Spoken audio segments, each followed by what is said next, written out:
할렐루야. 주님의 이름으로 환영합니다. 우리 시간 우리 마음과 뜻과 정성을 다해서 거룩하신 하나님께 예배드리겠습니다. 우리 다 같이 기도하겠습니다.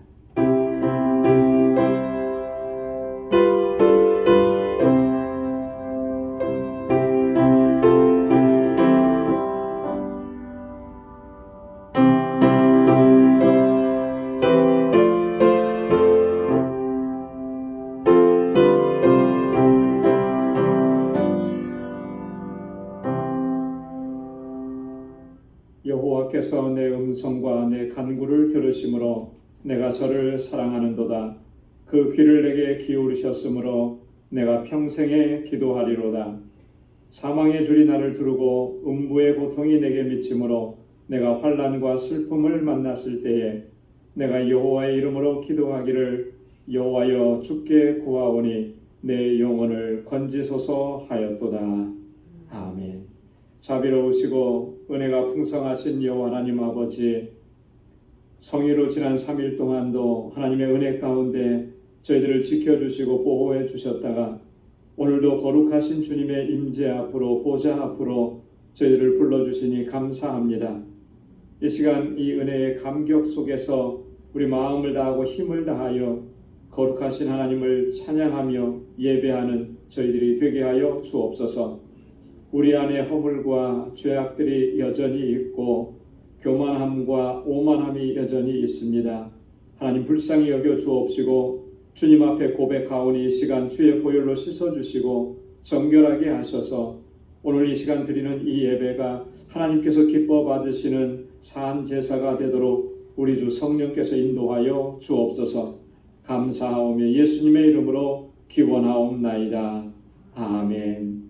전능하사 천지를 만드신 하나님 아버지를 내가 믿사오며 그 외아들 우리 주 예수 그리스도를 믿사오니 이는 성령으로 잉태하사 동정녀 마리아에게 나시고 본디오 빌라도에게 고난을 받으사 십자가에 못 박혀 죽으시고 장사한 지 사흘 만에 죽은 자 가운데서 다시 살아나시며 하늘에 오르사 전능하신 하나님 우편에 앉아 계시다가 저리로서 산 자와 죽은 자를 심판하러 오시리라.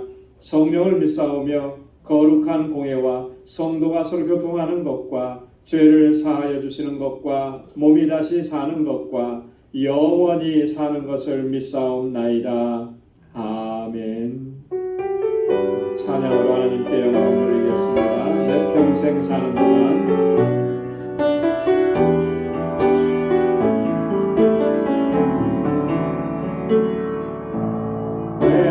평생 사는 동안 그 찬양하리 여호와 하나님께 주를 찬양하리 주님을 묵상하니 즐겁도다 내 영혼 주 안에서 참 기쁘니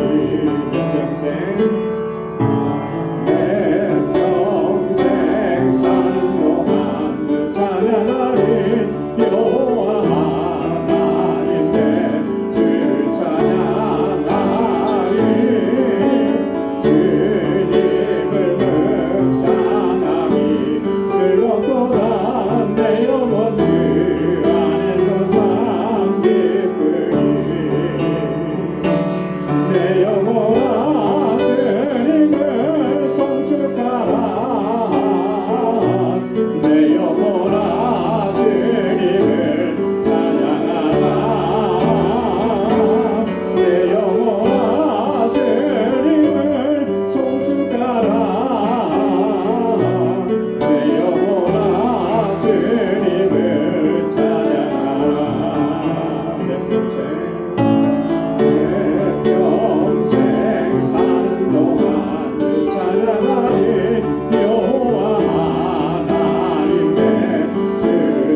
예수님을 찬양하라.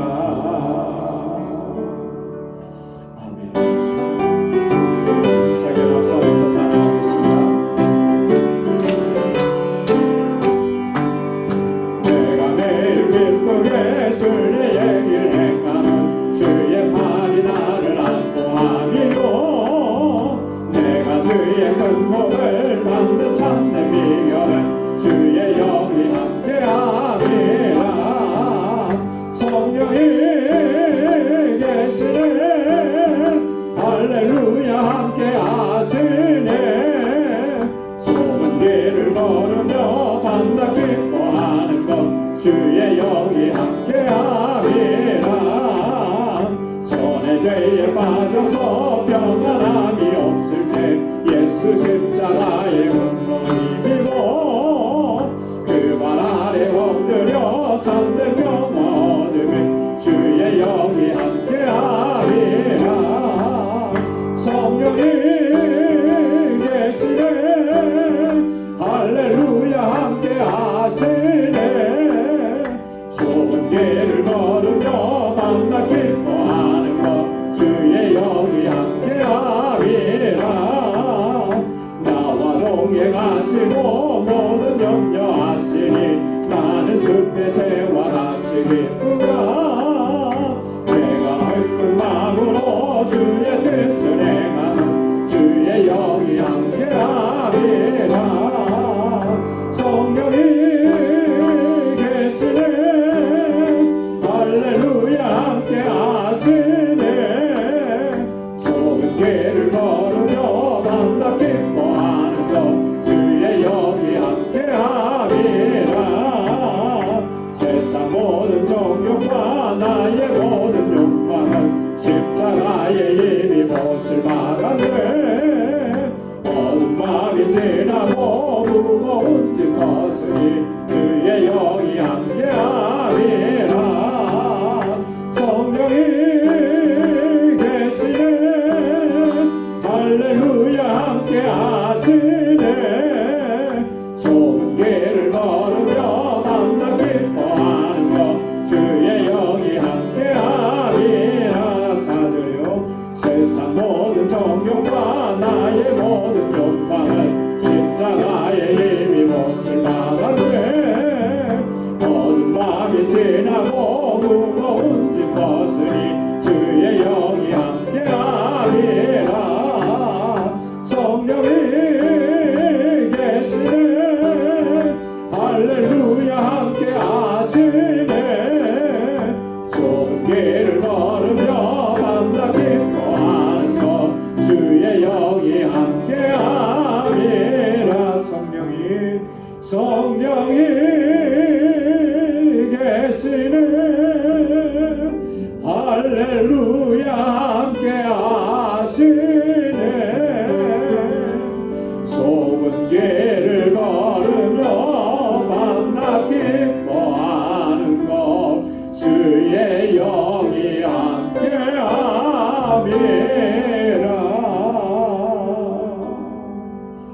아멘. 내가 주인 삼는 모든 것 내려놓고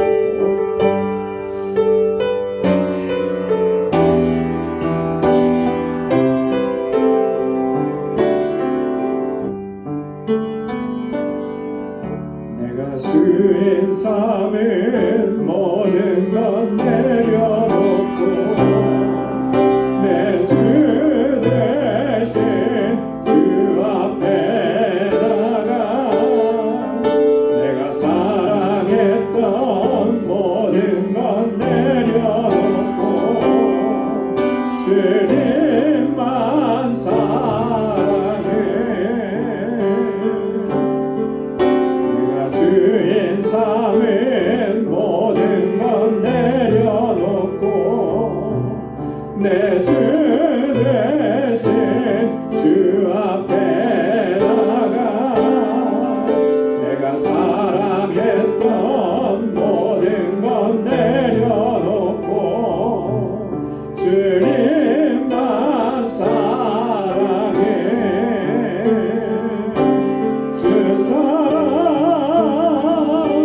거친 풍랑 풍랑에도 깊은 바다처럼 나를 잠잠케 해 주사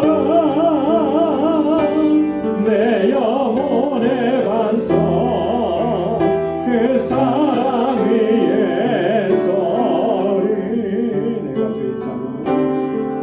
내가 주인 삼은 모든 것 내려놓고 내 주 대신 주 앞에 나가 내가 사랑했던 모든 것 내려놓고 주님만 사랑해. 주인 삼은 모든 것 내려놓고 내 주 대신 주 앞에 나가 내가 사랑했던 모든 것 내려놓고 주님만 사랑해. 사랑 거친 풍랑에도 깊은 바다처럼 나를 잠잠케 해 주 사랑 내 영혼의 반석 그 사랑 위에 서리. 그 사랑 위에 서리. 아멘. 이 시간 내가 주인 삼았던 모든 것 다 내려놓고 겸비한 마음으로 주님 앞에 나아가기를 소망합니다. 우리 이 시간 우리 마음과 뜻을 다해서 함께 통성으로 기도하겠습니다.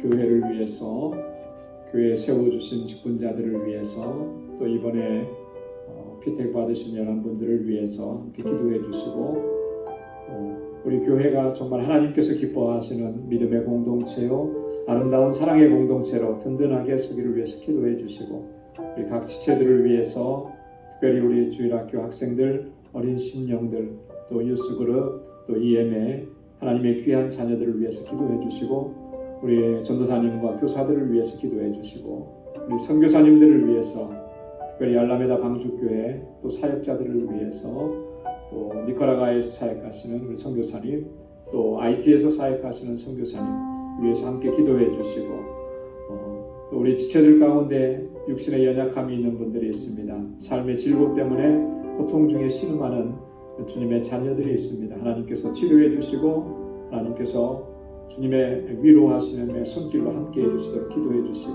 오늘 이 시간 주님 앞에 가지고 나온 우리의 간절한 기도의 제목도 또한 우리 함께 다 같이 통성으로 기도하겠습니다. 은혜가 풍성하신 아버지, 자비하신 하나님 참으로 고맙고 감사합니다. 오늘도 저희들을 사랑하시고 은혜 주시고자 거룩하신 하나님의 앞으로 불러주심을 감사합니다.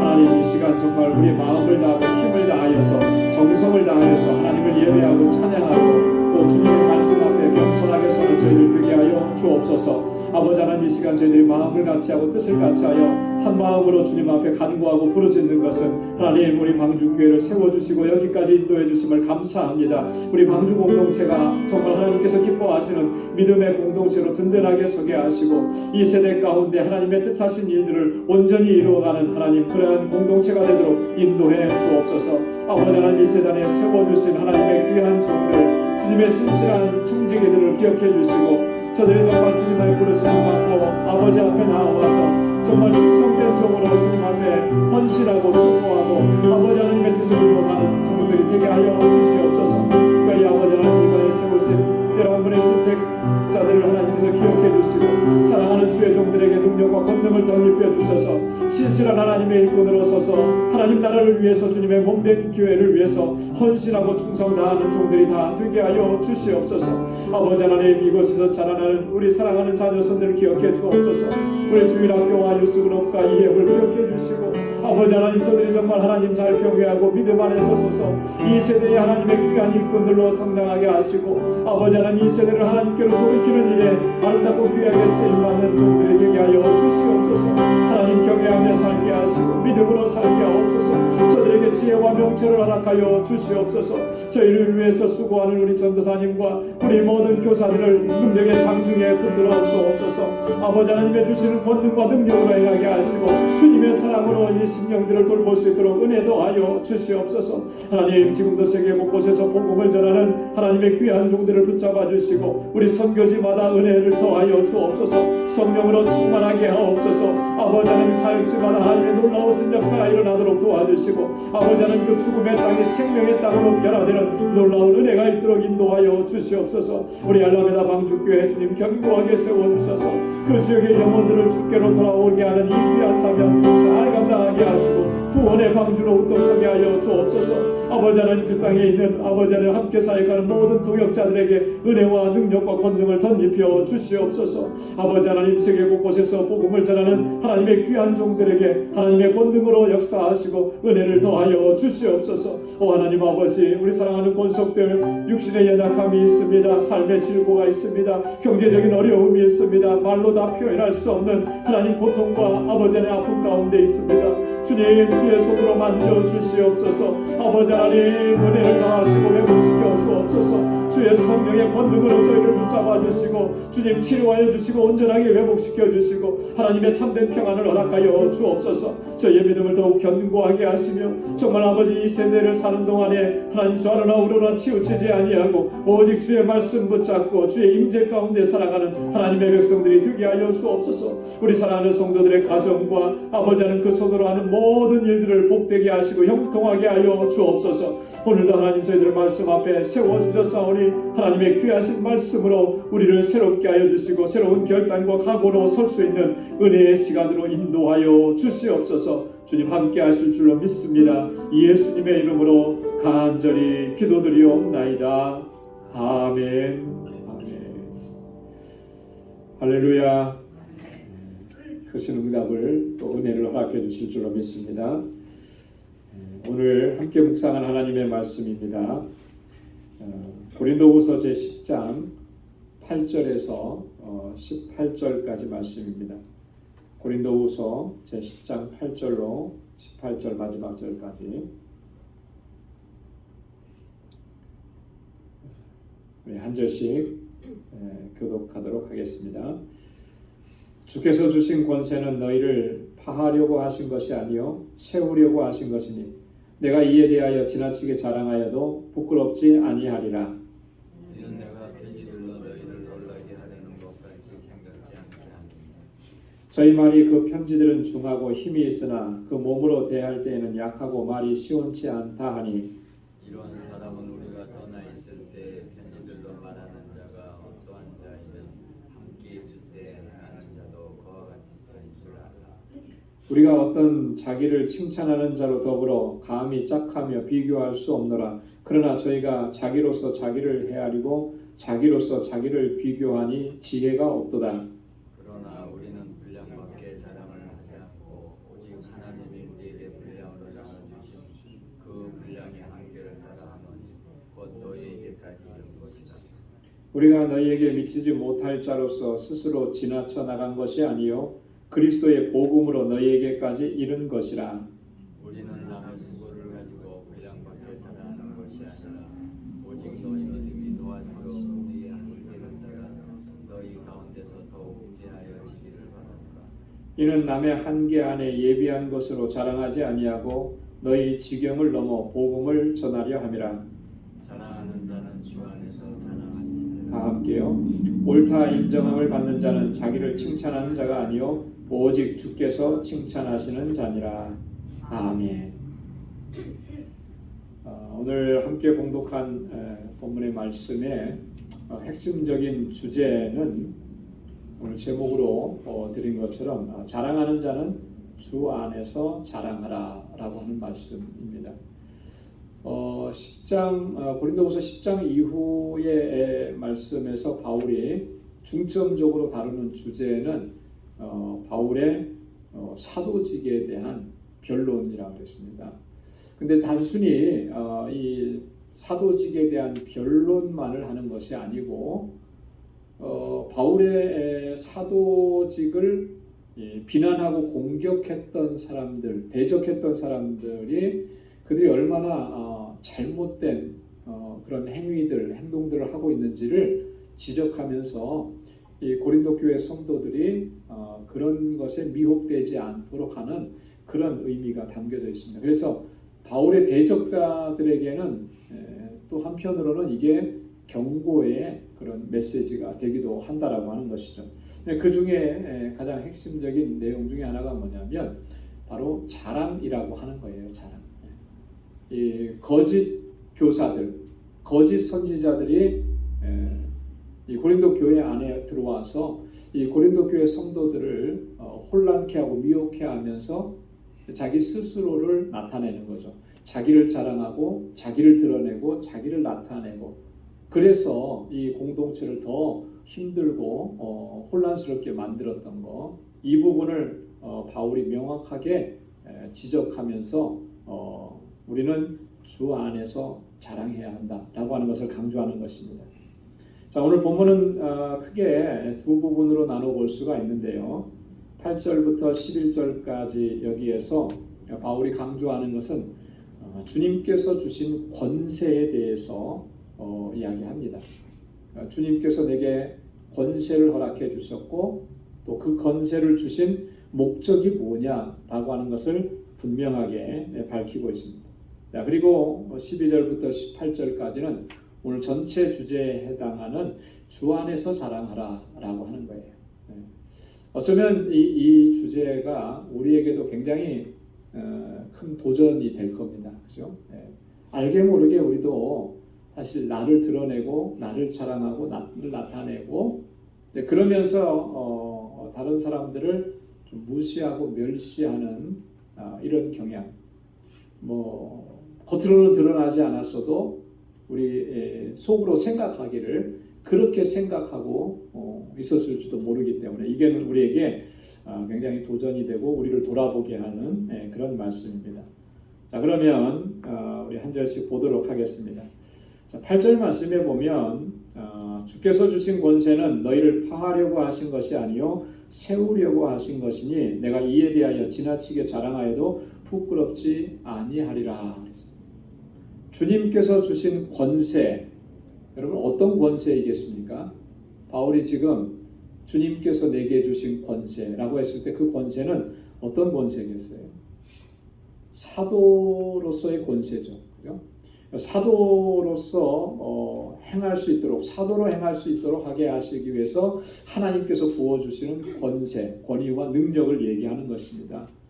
여러분 사도로서의 권세, 사도의 직분에 가장 중요한 것은 뭐겠습니까? 복음을 전하는 거죠. 예수 그리스도를. 그러니까 하나님께서 그에게 권세와 능력을 덧입혀 주셔서 담대하게 능력 있게 복음을 전하게 하신 것, 이게 주님께서 주신 권세라고 하는 거예요. 여러분 이 사도로 불러주셔서 그 사역을 감당하게 하신 것, 사도 바울은 예수님의 12제자는 아니었습니다. 처음에는 사도 바울은 예수 믿는 사람들을 핍박하던 사람이었습니다. 하지만 하나님께서 그에 대한 계획을 가지고 계셨고 그래서 그를 부르셨죠. 그래서 다메섹 도상에서 부활하신 예수 그리스도께서 그에게 나타나셔서 그를 부르셨고 그에게 계시를 보여주셨고 그를 사도로 세우셨다라고 합니다. 바울은 이 사실을 항상 기억하고 또 어디를 가서든지 그것을 강조했습니다. 특별히 갈라디아서 1장 11절로 17절 말씀에 보면 바울이 이 부분을 얼마나 강조하는지를 우리가 잘 알 수가 있어요. 우리 이 말씀을 좀 한번 찾아서 한번 같이 보도록 하겠습니다. 우리 고린도후서 바로 뒤에가 갈라디아서인데 갈라디아서 1장 11절부터 17절까지 한번 보겠습니다. 제가 한 절 읽고 여러분 한 절 읽고 한번 교독해 보겠습니다. 11절부터 형제들아 내가 너희에게 알게 하노니 내가 전한 복음이 사람의 뜻을 따라 된 것이 아니라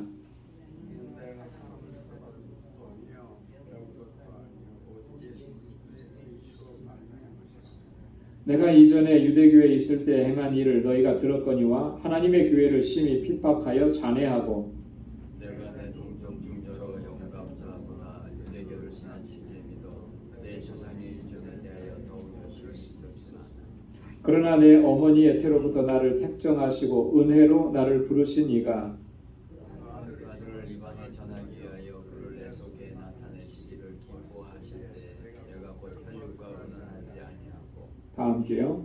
또 나보다 먼저 사도된 자들을 만나려고 예루살렘으로 가지 아니하고 오직 아라비아로 갔다가 다시 다메섹으로 돌아갔노라.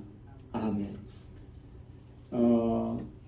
오늘 이 사도 바울의 지금 갈라디아서에서 그가 증거하고 고백하고 있는 내용을 보면 하나님께서 그를 사도로 택하신 것이 언제부터였다라고 하냐면 어머니의 태중에서부터, 그러니까 이미 이 땅에 태어나기도 전에 하나님께서는 바울을 그렇게 사용하시기로 계획하셨다라고 하는 것이죠.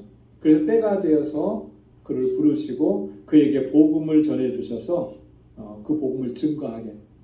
근데 이렇게 부르심이 있기까지 바울은 어떤 삶을 살았었냐면 13절 말씀에 보니까 그래요. 유대교회에 있을 때 행한 일을 너희가 들었거니와 하나님의 교회를 심히 핍박하고 잔해한 이런 사람이었다라고 하는 거죠.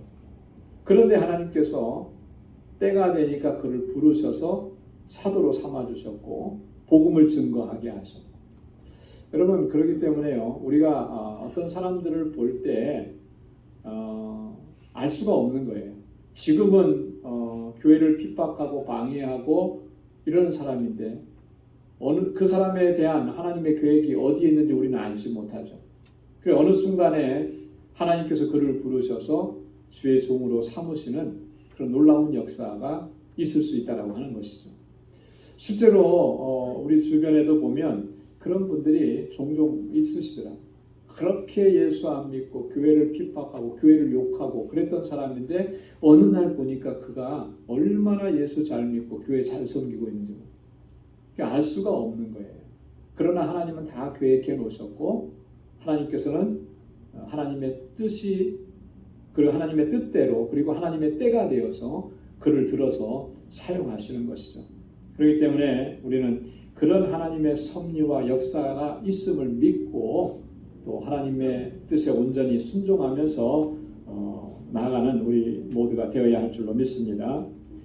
자, 이 권세를 주신 분은 하나님이시고 세우신 분도 하나님이신데 목적이 뭐냐라고 했을 때 여기서 바울이 이렇게 얘기하죠. 너희를 파하려고 한 것이 아니요 세우려고 하신 것이다. 너희를 무너뜨리려고 하는 것이 아니고 견고하게 세워주시려고 하나님께서 우리에게 이 권세를 주셨다라고 하는 거예요.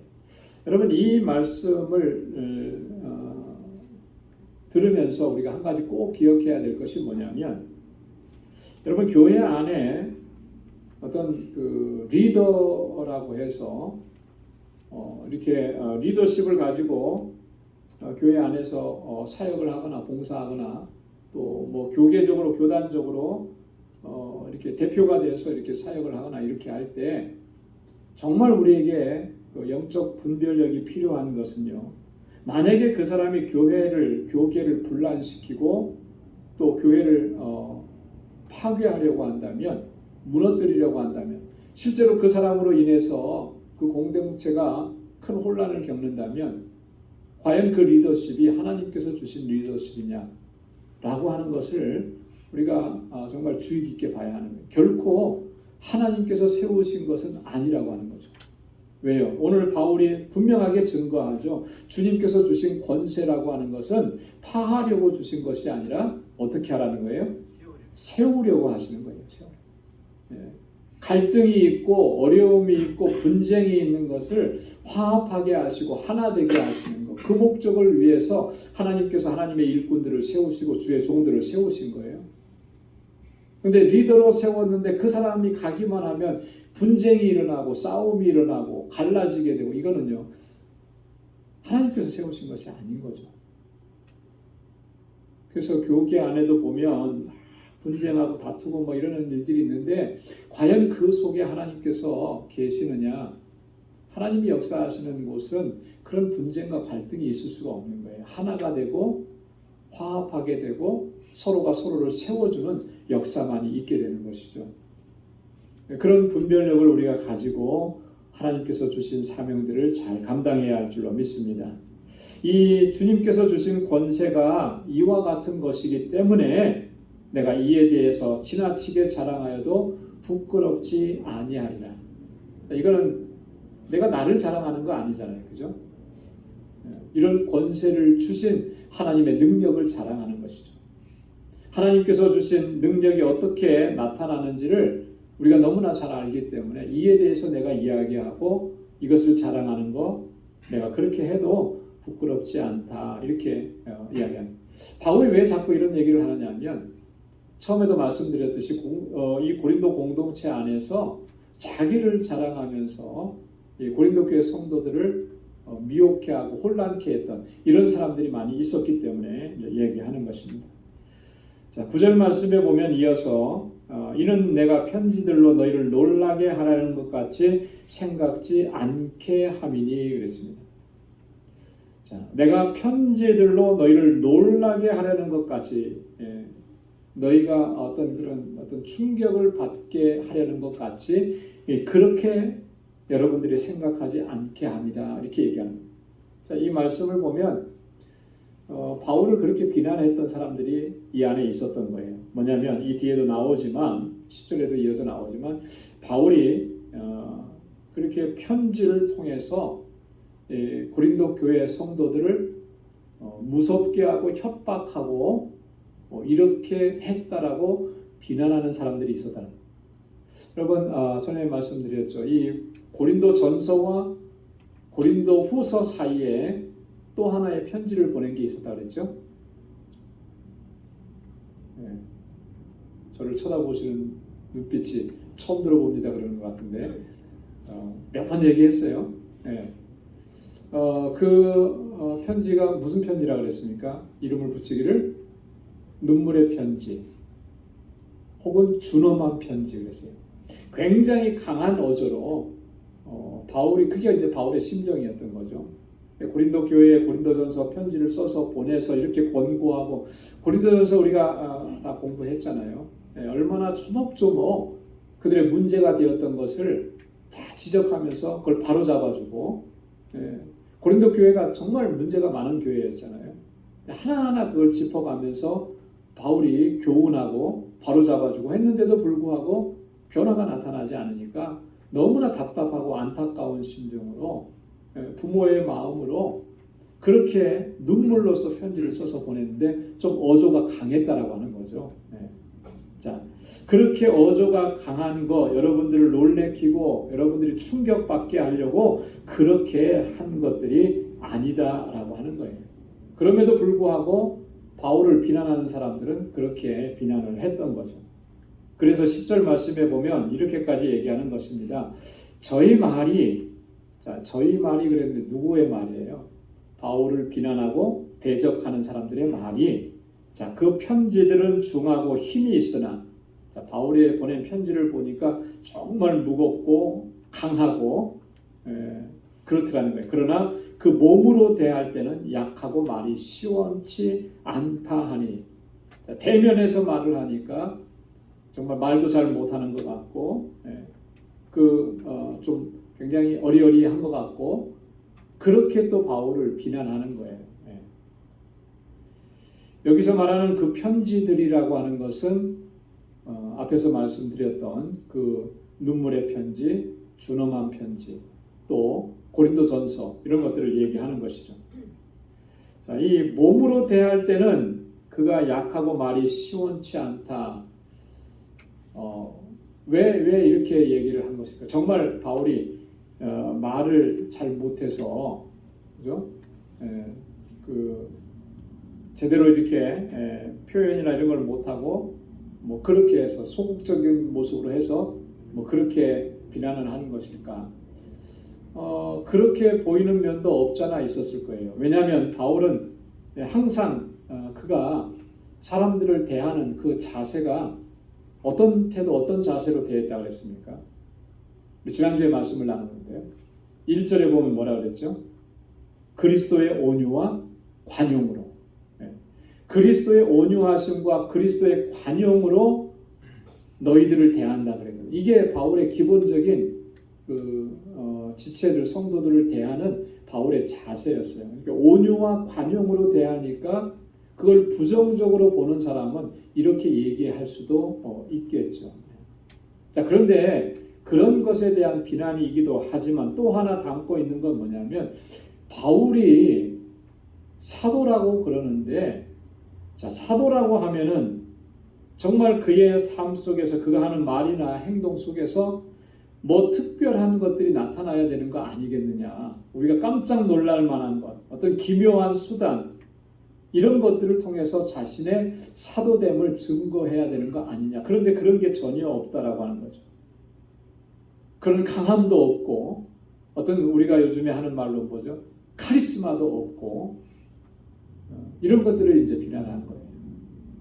그러나 바울은 정말 카리스마가 없어서 그 사람들이 말하는 그런 자세, 그런 태도를 보였느냐 하면 결코 그런 게 아니죠. 그리고 그들이 카리스마라고 여겨졌던 그런 것이 정말 진정한 카리스마냐? 그렇지가 않은 거예요. 우리도 보통 그러잖아요. 어떤 사람이 힘있게 얘기하고 강하게 얘기하고 단호하게 얘기하면 저 사람은 카리스마가 있다. 근데 정말 그게 카리스마냐 하면 본질적인 의미에서 그게 카리스마가 아닌 거죠. 예수 그리스도께서 나는 마음이 온유하고 겸손하니, 그 온유하고 겸손한 마음으로 하늘의 복음을 전하고 천국의 복음을 증거했을 때 그 속에 예수님의 카리스마가 있는 거거든요.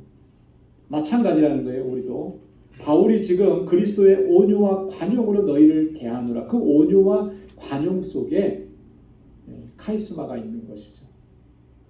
근데 바울의 대적자들은 그것을 볼 수가 없었어요. 그렇기 때문에 오히려 그런 모습을 바울을 비난하는 도구로 사용했다라고 하는 것입니다. 자, 그렇기 때문에 바울이 11절에 또 이렇게 얘기하는 것입니다. 자, 이렇게 비난하는 사람들, 이런 사람은 우리가 떠나 있을 때에 편지들로 말하는 자가 어떠한 자이면 함께 있을 때에 행하는 자도 그와 같은 줄을 알라. 무슨 말씀이죠? 편지를 쓴 사람이나 지금 대면에서 함께 있으면서 말하는 사람이나 이게 서로 다른 사람이 아니라는 거예요. 그죠? 같은 사람이라는 거예요.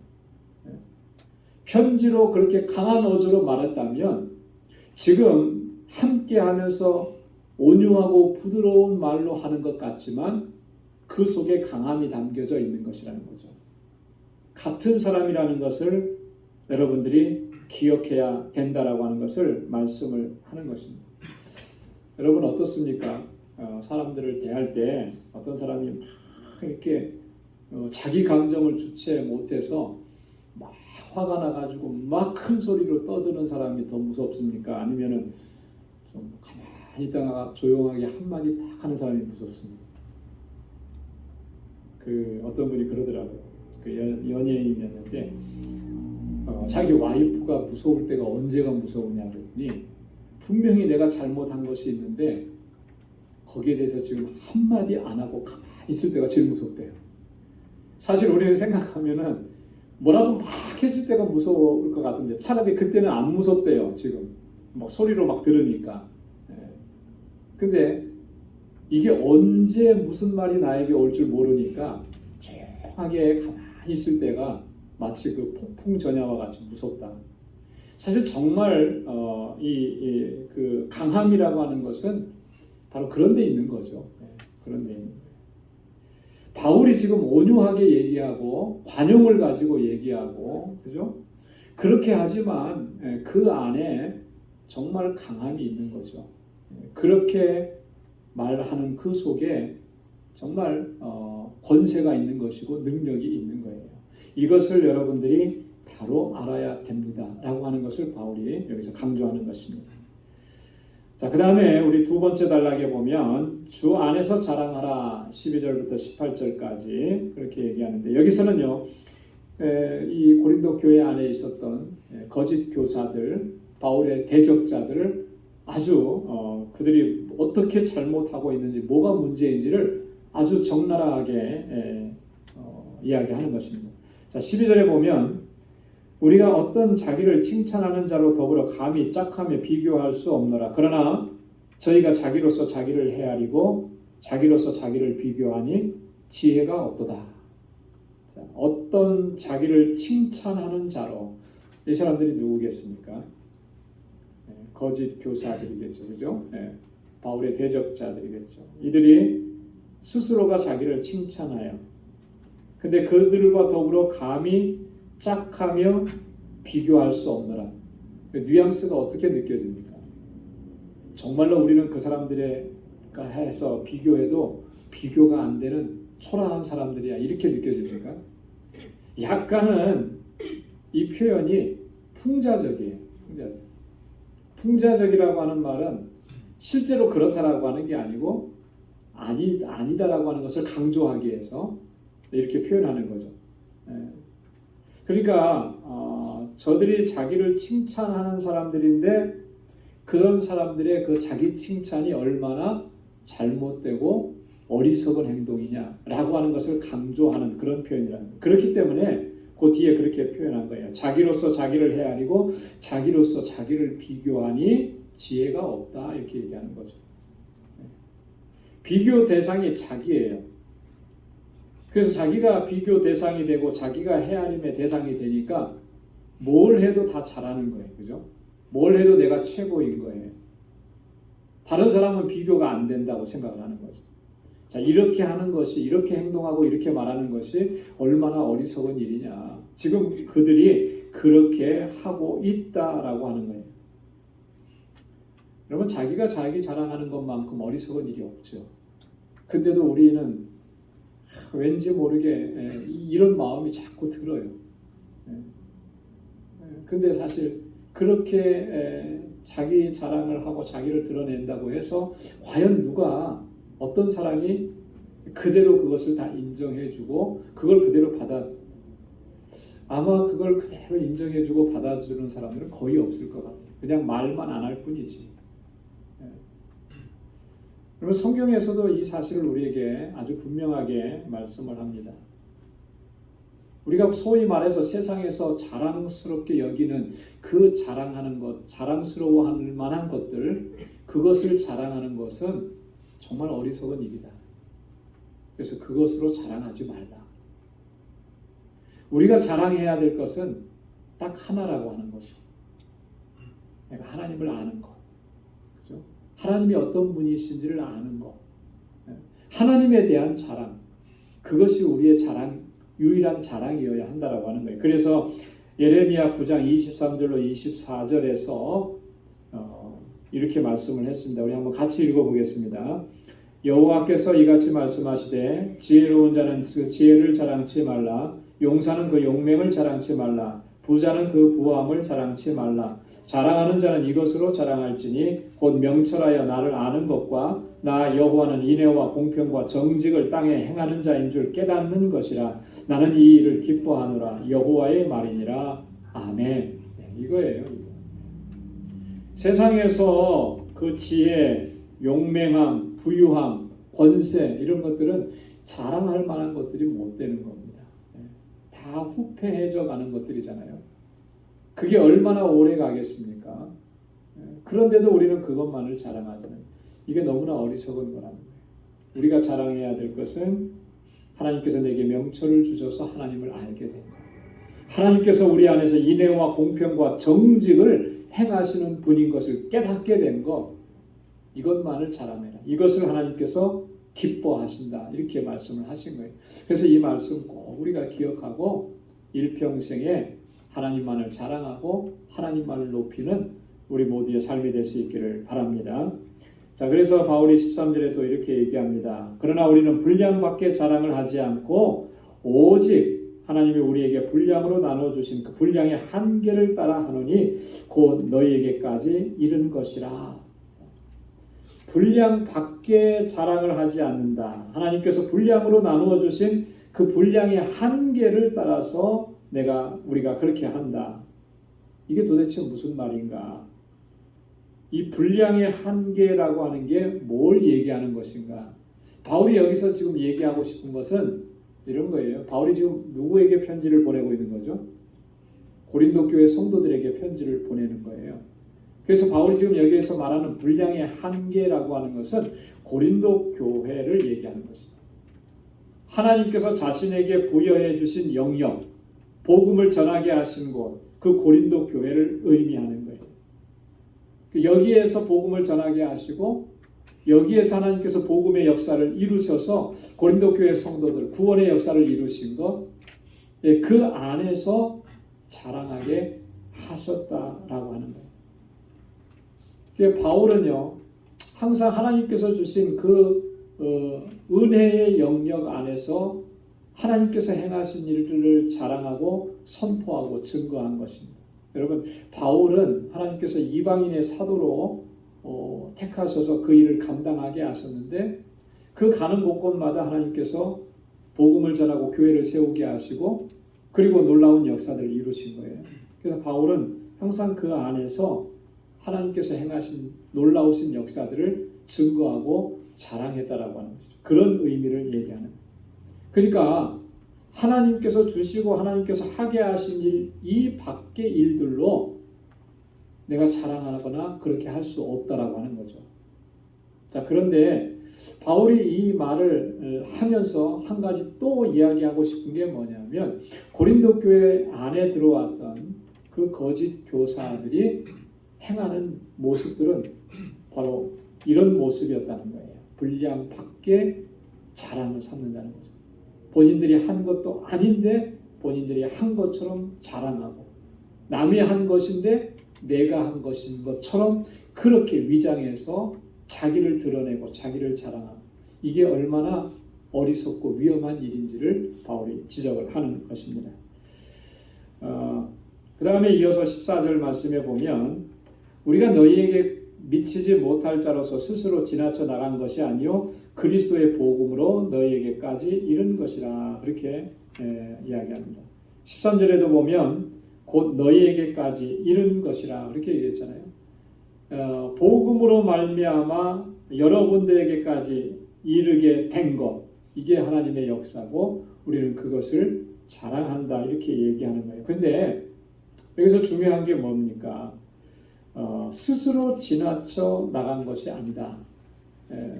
어떤 우리의 스스로의 의지나 우리 스스로의 결단을 가지고 여러분들에게 나간 것이 결코 아니다라고 합니다. 내 의지나 내 결단으로 나간 것이 아니면 그건 뭘 의미하는 것이겠습니까?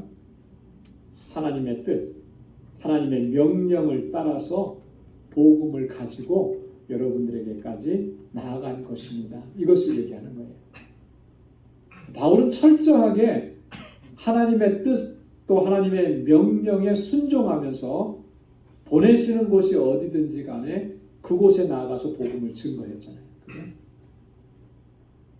한때는 바울이 자기가 이곳으로 가는 것이 주님의 뜻이겠구나 생각을 했던 적이 있었습니다. 그래서 아시아로 가서 복음을 전하려고 했었죠. 그때 하나님께서 성령을 통해서 말씀을 해주신 것은 아시아로 가는 길을 막으시고 마게도냐로 건너가게 하신 거예요. 그게 하나님의 뜻이었어요. 사실 어떻게 보면은 굉장히 이해할 수가 없는 거죠. 그럼에도 불구하고 그것이 하나님의 뜻이라는 것을 확신했기 때문에, 왜냐하면 환상으로까지 다 보여주셨으니까. 그래서 자기가 생각했던 것을 접고 포기하고 그만두고 그리고 하나님께서 말씀하신 대로 순종해서 마게도냐로 건너가게 됩니다. 그래서 유럽으로 복음이 증거되는 이 복음의 확장이 이루어지게 된 것이죠. 바울은 철저하게 이렇게 주님의 뜻을 따라서 순종하면서 나아갔어요. 이런 모습이 우리에게 도전을 주는 것은 이런 거죠. 정말 하나님께서 우리에게 말씀하신 그 뜻대로 우리도 순종하면서 주님의 일을 감당해야 한다라고 하는 것입니다. 그래서 내가 정말 지금도 하나님의 뜻에 순종하고 있는가? 정말 하나님께서 명하신 일을 정말 잘 따르고 있는가? 이것을 내 생각대로, 내 의지대로, 내 판단대로 하고 있지는 않은가? 우리가 늘 살펴야 하는 것입니다. 무엇을 하든지 선교를 해도 그렇고 구제를 해도 그렇고 봉사를 해도 그렇고 그런 거예요. 내가 막 의지를 가지고 내가 막 기분이 좋아서 하는 거 그거 오래 못 갑니다. 그러나 하나님의 뜻에 순종하는 것은 하나님께서 능력을 주시고 지혜를 주시고 감당할 수 있게 하시기 때문에 끝까지 가는 거예요. 순종하는 사람을 통해서 하나님은 놀라우신 역사를 이루어 가시는 줄로 믿습니다. 자, 15절에 보면 바울이 아주 중요한 이야기를 합니다. 자, 우리는 남의 수고를 가지고 분량밖에 자랑을 하는 것이 아니라 오직 너희의 믿음이 더할수록 우리의 한계를 따라 너희 가운데서 더욱 위대하여지기를 바라노라. 자, 남의 수고를 가지고 분량밖에 자랑을 하는 것이 아니다.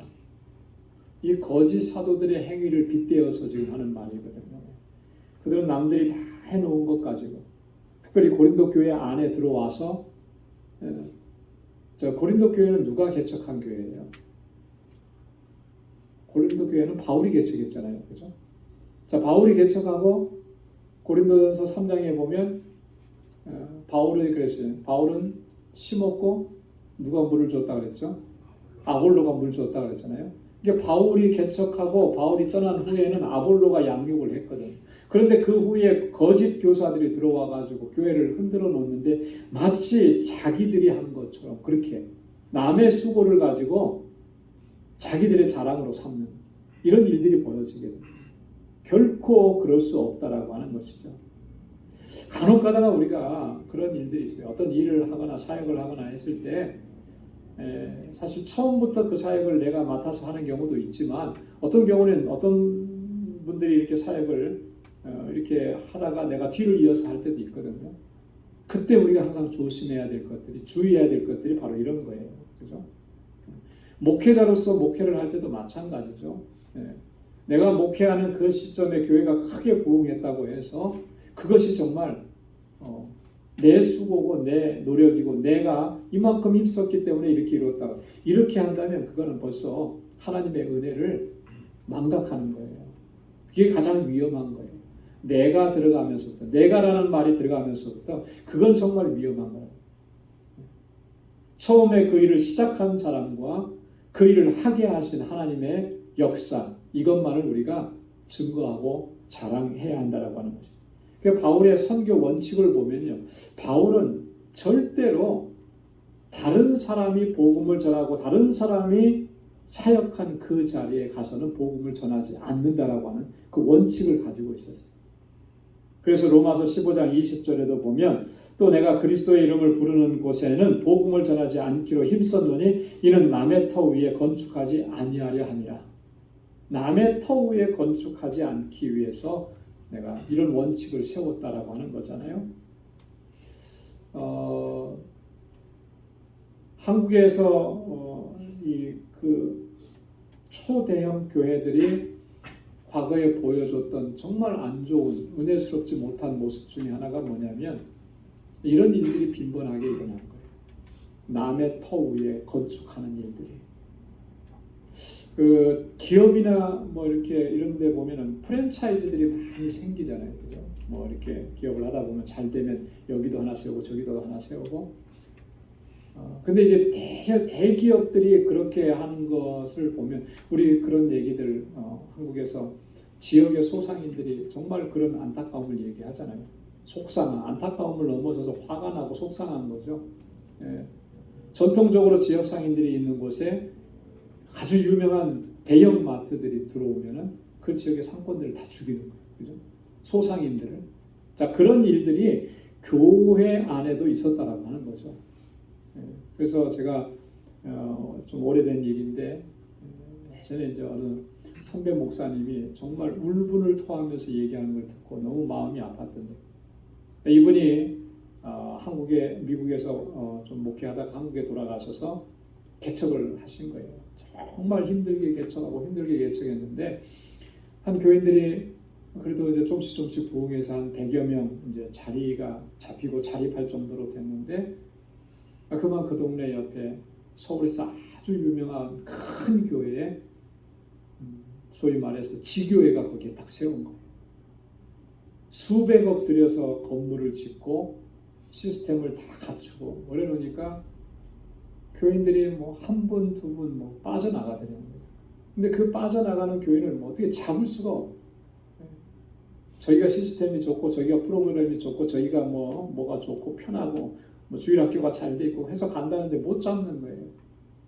정말 피땀 흘려서 교인들을 이렇게 해서 정말 이렇게 이제는 교회를 좀 안정되게 세워가는가 보다 했는데 그 교회가 들어오고 나서 교인들이 뭐 거의 절반 이상이 다 빠져나갔더라고요. 그래서 너무너무 속상하고 안타깝고 화가 난 거예요. 그 지역의 영혼들을 정말 너무나 간절한 마음으로 그 영혼들을 구원하면서 그 귀한 사역을 감당했던 그분만 있었겠습니까? 그 주변에 그런 교회들이 많이 있었겠죠. 그런데 거기다가 그렇게 대형 교회가 들어와서 탁 하는 바람에 그 지역에 있는 크고 작은 교회들이 다 어려워지는, 힘들어지고, 이게 과연 하나님께서 기뻐하시는 모습일까? 저는 그렇지 않을 거라고 생각을 해요. 왜냐하면 누군가의 눈물 위에 누군가의 그 처절함 위에 세워진 것은 결코 하나님께서 기뻐하실 수가 없는 거예요. 그게 하나님의 교회일 때는 더 그런 거잖아요. 그죠? 그래서 바울의 선교 이 원칙은 오늘 이 시대에도 우리가 정말 깊게 묵상해야 되는 것들이죠. 자, 그러면서 17절에 자랑하는 자는 주 안에서 자랑하라.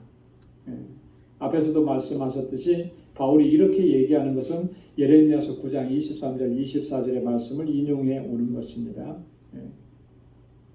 우리가 자랑해야 될 것은 여기서 주 안에서라고 하는 것은 하나님의 은혜 안에서 또 하나님께서 행하시는 역사에 관해서 그리고 하나님에 대해서 우리 주님에 대해서만 자랑해야 한다라고 하는 거죠. 그래서 여러분 우리가 뭐 세상에서 가지고 누리고 쌓아온 것들 이것은 자랑거리가 될 수가 없어요. 이것을 자랑하는 것은 가장 어리석은 일입니다. 오직 하나님께서 내 안에서 역사하신 일들과 하나님께서 행하시는 그 놀라우신 일들만을 자랑하고 증거하면서 하나님께 영광 돌리는 우리의 삶이 되어야 할 줄로 믿습니다. 마지막 결론적으로 바울이 얘기합니다. 자기가 자기를 자랑한다고 해서 그게 정말 잘하는 것이냐면 그런 게 아니라 옳다 인정함을 받는 자는 자기를 칭찬하는 자가 아니요 오직 주께서 칭찬하시는 자니라. 이게 중요한 거죠. 자기를 칭찬하는 사람이 자기를 어떻게 칭찬해 주느냐 이게 중요한 게 아니고요. 그게 옳은 게 아니고요. 옳다 인정받는 것은 주님께서 칭찬하시는 사람이라는 주님께서. 여러분 예수님 당시에 서기관들과 바리새인들은 자기를 칭찬하는 자들이었어요. 그죠? 자기가 자기를 칭찬하는 사람들이었어요. 또 사람들의 칭찬을 받는 그런 사람들이었습니다. 그런데 그들을 향해서 주님께서 외치셨던 말씀은 정말 간담이 서늘한 말씀을 외치셨잖아요. 당시의 서기관들과 바리새인들 주님 뭐라고 하셨습니까? 화 있을진저 외식하는 자들이요. 겉에는 정말 사람들에게 옳게 보이려고 정말 그렇게 많이 하는데 그 안으로는 외식과 불법이 가득하다. 그 내면에 있는 것들을 하나님 주님께서 집어내신 거예요. 실제로 당시의 바리새인들 전부가 다 그런 건 아니지만 대다수의 바리새인들이 그런 태도, 그런 자세였다라고 하는 거예요. 그러니까 누가복음 18장 9절로 17절에도 보면 예수님께서 바리새인과 세리의 기도를 비유해서 설명을 해주는 게 있잖아요. 세리는 어떻게 기도합니까? 나는 죄인입니다. 하늘을 향해서 눈을 들지도 못하고 하늘을 쳐다보지도 못하면서 그렇게 기도해요. 근데 바리새인은 뭐라고 했냐면 자기는 의롭다고 믿는 거예요. 자기를 의롭다고 믿고. 여러분, 자기가 의롭다고 이렇게 생각하면요, 또 하나 나타나는 현상이 있습니다. 그게 뭐냐면 다른 사람들을 불의하다고 생각해요. 판단합니다. 정죄합니다. 멸시합니다. 이게 같이 가는 거예요. 자기 의에 도취되면 그 사람에게서 나타나는 또 하나의 현상은 다른 사람들을 무시하고 멸시한다라고 하는 거죠. 그렇기 때문에 이게 무서운 것이고 위험한 것이라는 거예요. 당시에 바리새인들이 그랬어요. 그런 사람들이 칭찬했을지는 모르지만 그러나 주님의 칭찬이 그들과 함께하는 것이 아니고 주님은 뭐라 그랬습니까? 화 있을진저 그랬습니다. 주님께서 칭찬하시는 사람이 옳다 인정받는 사람인 줄로 믿습니다. 마태복음 25장 21절에 5달란트 2달란트 받은 종에게 주님께서 그렇게 말씀하셨죠. 그 주인이 이르되 잘하였도다 착하고 충성된 종아. 주님께서 이렇게 칭찬해 주시는 사람이 옳다 인정함을 받는 사람이에요. 그래서 우리가 사람의 칭찬, 사람의 인정을 구하는 것이 아니고 우리의 중심을 보시는, 그죠? 내 안에 불의함과 불법과 외식이 차 있지 않는 순수한 마음으로 주님을 사랑하고 주님의 일을 감당하는 내 중심을 보시는 그 주님께서 칭찬해 주시는 그런 하나님의 일꾼으로 주의 종으로 서서 하나님께서 우리에게 맡겨주신 일들을 감당할 수 있는 우리 모두가 될 수 있기를 주님의 이름으로 축원합니다. 기도하겠습니다. 하나님 아버지 감사합니다. 오늘도 저희들을 사랑하시고 또 은혜 더해 주시고 주님의 주시는 능력 안에 살아갈 수 있도록 인도해 주시니 감사합니다. 오늘 이 저녁에도 하나님 주의 귀한 말씀으로 우리로 하여금 다시 깨닫게 하시고 결단하게 하시니 감사합니다. 그동안 우리가 세상의 것들을 자랑했던 것 이제는 다 내려놓게 하시고 오직 주 안에서만 자랑할 수 있도록 인도해 주옵소서. 우리의 마음이 높아지고 교만해지지 않게 하시고 늘 겸손하고 관용과 온유한 마음으로 행할 수 있도록 도와주시고 그래서 하나님의 뜻을 온전히 이루어갈 수 있는 주님의 신실한 종들로 설 수 있도록 도와주옵소서. 우리 방주의 모든 권속들을 기억해 주시고 하나님 늘 이 믿음의 여정 가운데 승리할 수 있게 도와주시고 하나님의 영광을 위해서 귀하게 쓰임받는 주의 종들이 다 되게 하여 주옵소서.